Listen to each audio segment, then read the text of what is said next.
How's it going, Forex traders, guys? The pound sterling, the euro dollar, the S&P 500, the Nasdaq, all these pairs are literally in motion. As I said last week, guys, take it from me, man. The market is paying us bread. Market is paying us bread, man. Guys, I'm so happy. Like, you have no idea, man. The market has been very dormant, very slow early August. I'm so happy to see volatility kick in the market again, guys. I said to you guys that volatility usually returns towards the latter end of August. All right, so from the mid, probably 16th, 15th of August, pushing towards this peace period all the way through to early December, we usually have like mad volatility, and right now things are literally back in motion. I'm so happy, guys. Whew. So enough of the yapping, guys. My name is Desmond Samuel. I've got 3.5 worth of trading experience underneath my belt, and I'm here again. I'm a swing trader, obviously, so I'm here again to let you guys know exactly what's happening in the market. As I always say to you guys, that you only see Desmond Samuel on your screen when the market is ready. I've got very few pairs to talk to you guys about, so without any further, before I actually proceed, guys, click on that subscribe button and then turn on the bell icon as you do so. And please, in the course of watching this video, make sure you click on that like button so that YouTube can push this video to as many other traders as possible. All right, guys. So okay, traders, so welcome back to the inside of my screen. As I said last time, so I did actually mention S&P 500 to the upside for you guys, and then I said to you guys that my prime target or my POI was actually at 6,380, 350 basis points. That was actually where I was expecting S&P to pull back into, and the market did just that, and then we just bolted through all the way, from that base point. All right, so if you actually took this trade, kudos to you. I didn't exactly get all these trades. Funny enough, I didn't actually get these trades because this happened during fundamentals. And you guys know my principle. I'm not really a big fan of trading fundamentals as much. So this move happened during the Friday Jerome Powell speech. So yeah, I had like two POI levels. So this was 370, and then at this other base point at 6,220 basis points. So these were the two levels I was actually looking out for to like expecting the S&P 400 to pull back into. So this level held nicely, and then we blew through from there. All right, so as it stands, we are quite just very few. Okay, we actually hit TP.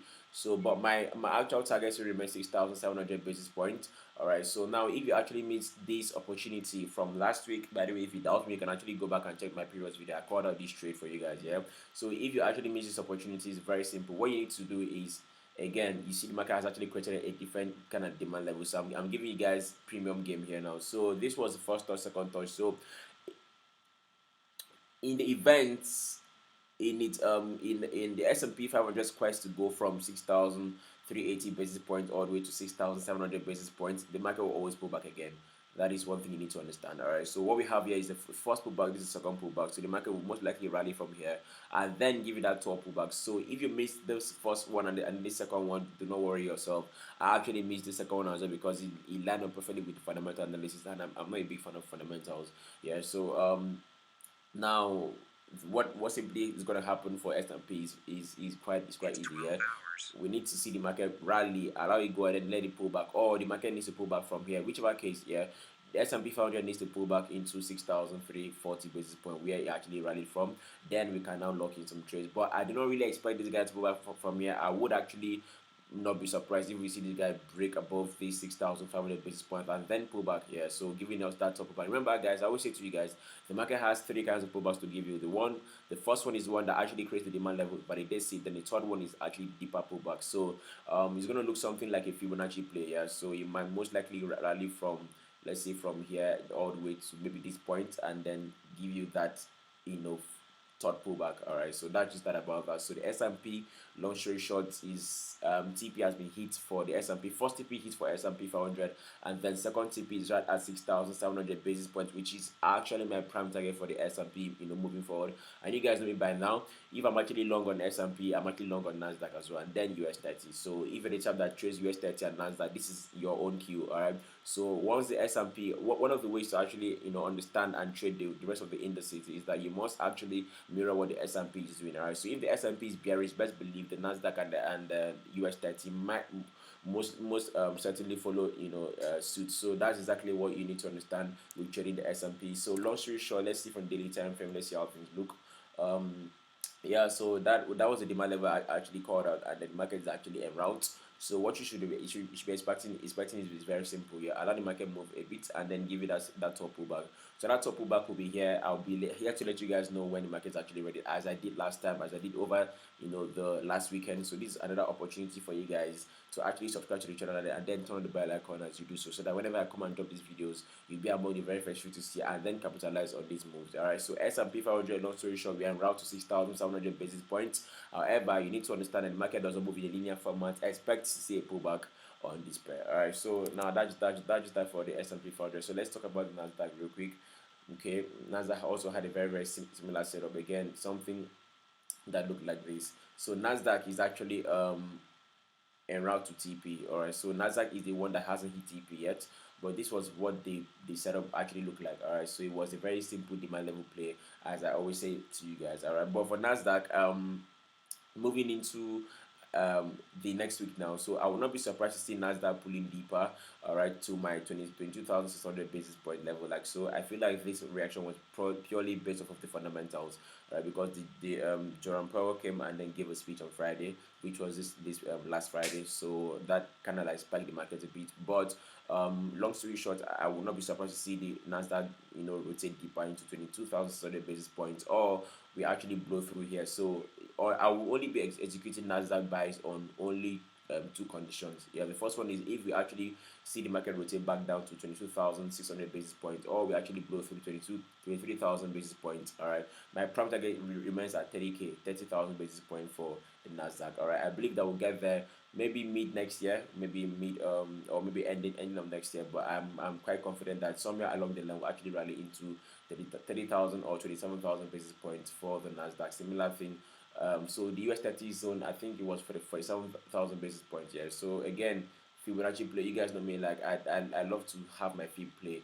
Okay, so the market is yet to tap into that 0.5 or 0.618. So if you actually miss the S&P 500, trade, the Nasdaq one might be the one for you. All right, so allow the market pull back into 0.5 or 0.618 or break above here. So in any case, I'll be here to let you guys know exactly when the market is ready. And then also you can check the link in the pinned comment that brings you straight to my Telegram community. There I'm a lot more active and I post my trades as well.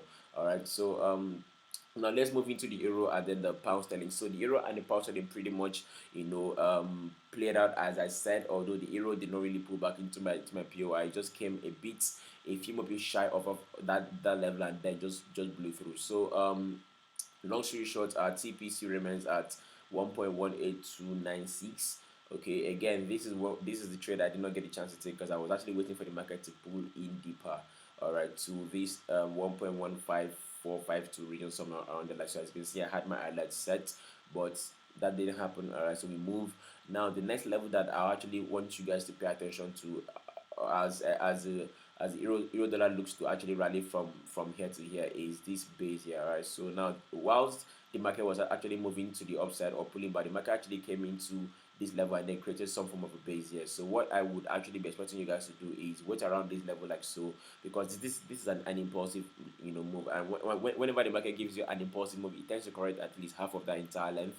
So you should wait for this market around this level like so, and then you can actually go ahead and execute trades. All right, so in everything you're doing, in all you're doing, because actually what this was a very simple counter trend setup. All right, so this was more or less this was a high, a low, lower high, lower low, lower high, lower low. So how this trade was executed was very simple. Just draw your counter trend, and again, these things are taught in depth in the mentorship program, which the link is in the pinned comment like so. So counter trend line entry, and then maybe entries here, then stops below structure. So it will most likely look like this. All right, so to be this will be your structure. Now whenever I say stops above or below structure, this is what I mean. Structure is this new formation here. So once you execute trades like so, entries will be like this. Entries here, then stops below structure. This is exactly what I mean by stops below structure. And then you always put your take profits at the recent high. So this was a very simple 1:2 risk to reward trade, as you can see like so. So you reach a certain percentage and then get times 2 of that on your own account. All right, so that's that for the euro dollar. So moving on now, I'm still en route I'm still keen on my targets being 1.18296, and then subsequently we should see this guy blow through to the monthly levels, which is at around 1.23000. So this was a significant level that actually reversed price. All right, so these levels are magnets, so the market will most likely rotate towards those levels. You get me? So in all you're doing, you should have this at the back of your mind that the market is actually starting to approach a significant level. All right, so once we clear this 1.18296, we got space all the way to 1.23 thereabout. This blue bar, because this was where that 2021-2022 rally, and I'm sorry, the collapse happened. All right, so this is it. So the market most likely rotated all the way back then. And now in the event that that doesn't happen again, so contingency plans here. So in the event that we don't see the market rally into those levels, we do not be surprised to see the market melt lower to at least regions of about 1.11, 693. All right, so these are the options. These things are open. As I always say to you guys, it's best you always leave room for what ifs in the market, because at the end of the day you're not really in charge of these things. You get me? So this is exactly what it looks like. So in the event that the market chooses to actually rotate deeper, the next point I'll be waiting for it to pull back into would be the 1.11693. I think just to round this up here, I might be talking about USD CHF. So you guys remember USD CHF from my last trade call.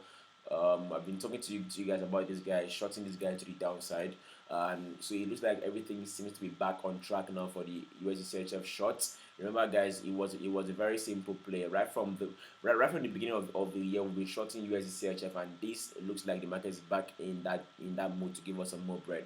Remember, guys, our prime target for USD CHF shorts is at 0.72000, which is at this blue bar like so. So again, this is how it looks.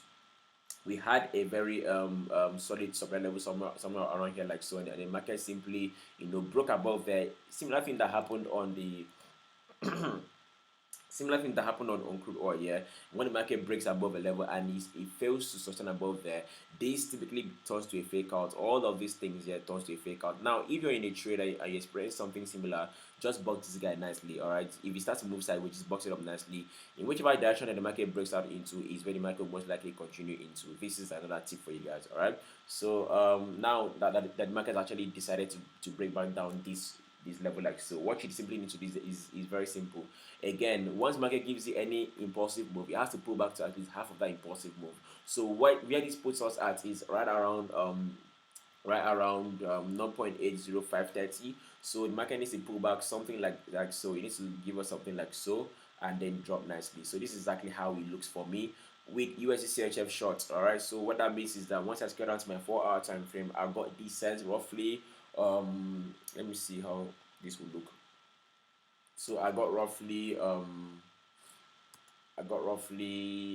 I think about 200 pips on this guy. All right, so this is exactly how the entries will look like on the USD CHF shorts. So on the 4-hour time frame, which is exactly the time frame I like to execute my trades, yeah, because this was where that supply level was at initially.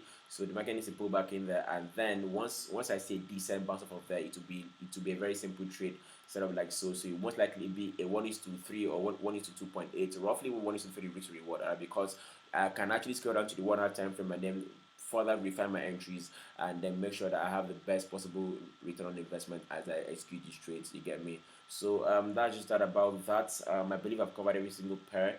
The XY actually moved exactly the exact same way I actually spoke to you guys over the weekend last week. Alright, so if you really want to see that, you can actually go back and watch the previous video. Or should I actually break down the XY for you guys? What do you think? I think I've covered every pair that is about to give us money. All right, but particularly I have my eyes on USD CHF. I have my eyes on crude oil. I think USD CAD is also starting to break back down. So let's just see how things play out in the coming days and the coming weeks. So hopefully this market started to line up nicely. USD CAD nothing much on USD CAD at the moment. So let's see what DXY is actually saying. So DXY is actually saying the reverse of what euro dollar is saying. It's a very simple concept to get me. Very easy peasy concept to understand. Again, look at these levels like so. So this is a level that market most likely pull back into $98 a region, somewhere around there like so. So once it does that, you already know that this is midway of this entire drop here. So the market will most likely correct it and then dump. So I got space all the way to 96.350. So with this in mind, you already know why I'm actually super confident in my USD CHF shorts, and I actually expect the USD card to follow suit. You get me? But USD card doesn't have the best setup at the moment. So this is how you actually know how to capitalize on correlation and then also all these pairs. Okay, so because we have inversely correlated and positively correlated pairs, these things are taught again in depth in the mentorship program, which the link is in the pinned comment. Like, so help yourselves, guys, as I look to help you as well. All right. Okay, traders, thank you so much for sticking through to the end. Once again, guys, my name is Desmond Samuel. Let me know what you think in the comments. YouTube sends me your comments, so I see each and every one of them. Don't forget to like this video so that YouTube can send it to as many other traders as possible, guys. Help me grow as I'm helping you grow your account and your trading knowledge. You get me? All right, so that's just that about that. The links you need is in the pinned comment below. It brings you straight to my mentorship program. It brings you straight to my own personal email. I'm available for partnerships and all sorts of things, guys. Let me know what you think. All right. For now, trade safe, apply proper risk management, guys, and peace out.